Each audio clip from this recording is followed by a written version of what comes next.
আজকে আমি চলে এসেছি বাড়ি। তো ফিরেছি, ব্লগে দেখিয়েছি মাকে নিয়েই ফিরেছি। তো আজকে আমি চলে এসেছি, বাড়ি ফেরার পরে আমাদের কি অবস্থা হয় সেটাই। বাড়িতে তো কোনো বাজারই থাকে না।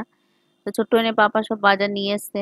এখন বাজারগুলো সব গোছাবো, আর এগুলো নিয়ে এসেছি বাপের বাড়ি থেকে, সেটাই দেখাচ্ছি। আর আগের দিন রাত্রেবেলায় আলু ভেজেছিলাম, একটু বেঁচে ছিল, মাকে রুটি করে দিলাম, আর ছোট এনের জন্য ভাত করে দিয়েছিলাম। ছোট এন ভাত, আলু ভাজা আর রুটি, এই যে ছোট এন বসে গেছে খেতে।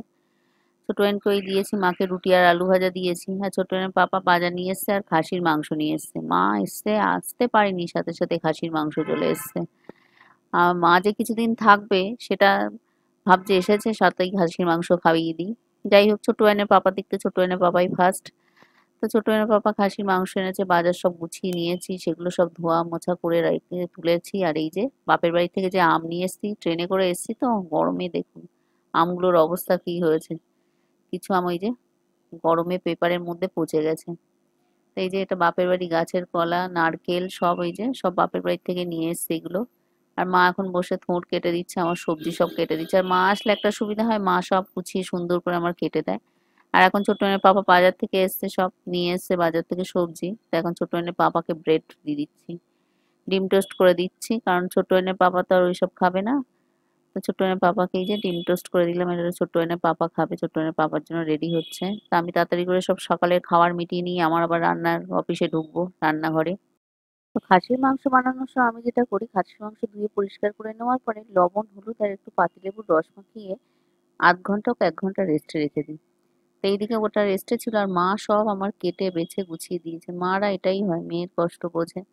তো মা সব সবজি কেটে দিয়েছে, বাটা মশলায় রান্না করবো, মশলাও বেটে দিয়েছে। আর এইদিকে আলু ভাজতে দিয়ে দিচ্ছি, ওইদিকে ইন্ডাকশনে ভাত বসিয়ে দিয়েছি। আর খাসির মাংসে আমি একটু চিনি দিই টেস্টের জন্য।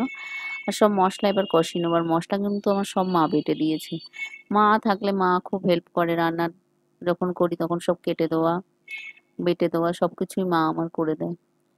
মা এই যে মারা যেটা হয়।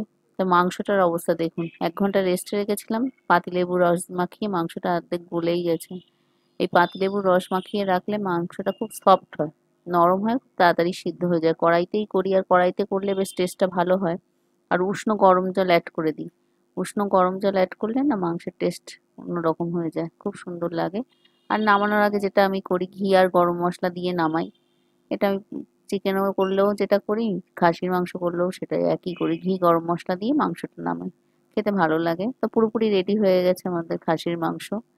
এবার আমি এখন লাঞ্চ থালি রেডি করব। আর ইউটিউব শর্টস যারা যারা দেখে তারা তো জানে, প্রত্যেক দিনই ইউটিউব শর্টসে লাঞ্চের থালি আমার আপলোড হয়। তো এটা লাঞ্চের থালির জন্য রেডি করে সাজিয়ে নিয়েছি, নিয়ে এখন এটা ভিডিও করে নিলাম। তো এই থালিটাই মাকে দিয়ে দেবো খেতে, মা বসে যাবে খেতে।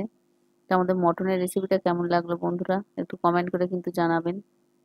তাই এটা এখন মাকে দিয়ে দিই, মা বসে গেছে খেতে। থালির ভিডিও করা হয়ে গেছে, মা এখন খাচ্ছে।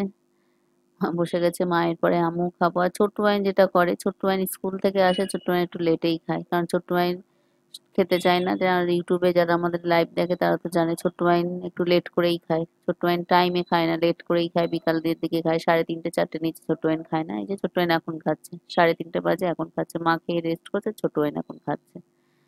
ছোট্ট মাইন ওই যে স্কুল থেকে আসার পরে তারপরে এসে খায়। এখন ছোট্ট এনে খাওয়া হয়ে গেছে, এখন বিকালবেলা মায়ের সঙ্গে বসে লুডো খেলছে।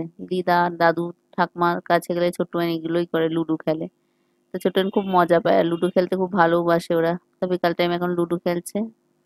তো আমাদের ব্লগটা কেমন লাগলো বন্ধুরা, বাড়ি আসার পরের ব্লগটা? ভালো লাগলে কিন্তু অবশ্যই একটা লাইক করবেন, যারা চ্যানেলে নতুন প্লিজ চ্যানেলটাকে সাবস্ক্রাইব করে দিয়ে পাশে থাকবেন। সবাই ভালো থাকবেন।